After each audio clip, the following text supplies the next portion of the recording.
Bangkok est maintenant ouverte aux affaires après l'arrêt de mois de protestations antigouvernementales. Des milliers de résidents de Bangkok ont nettoyé dimanche les zones occupées par les protestataires antigouvernementaux, les chemises rouges.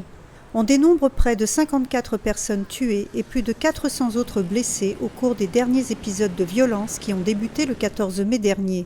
À la suite de ces troubles, près de 40 bâtiments ont été incendiés, y compris le Central World, qui est le deuxième centre commercial le plus important de l'Asie du Sud-Est. Un résident de Bangkok s'est rendu en voiture pour voir les restes calcinés du centre commercial. Je ne crois pas que cela reviendra à la normale, parce que chacun s'inquiète encore. On est effrayé par les terroristes. Ce que j'ai vu n'est pas normal.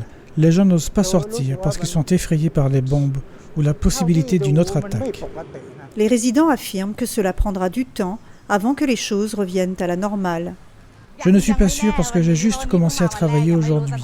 Aussi, actuellement, je ne suis pas certain de ma situation professionnelle. Mais s'il n'y a pas de rassemblement comme celui-ci dans le futur, la vie reviendra à la normale.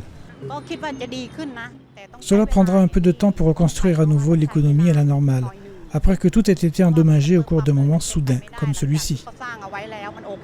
La bourse de Thaïlande et les autres marchés financiers ont repris leurs relations commerciales et il est également prévu que les bureaux gouvernementaux et les écoles rouvrent. Mais dimanche, dans la ville et dans 23 provinces, un couvre-feu a été annoncé pour 2 nuits supplémentaires. Il y a encore quelques mouvements qui tentent d'endommager le pays et le peuple. Nous devons continuer à les surveiller. Les protestations ont appelé le Premier ministre thaïlandais à démissionner et à convoquer de nouvelles élections.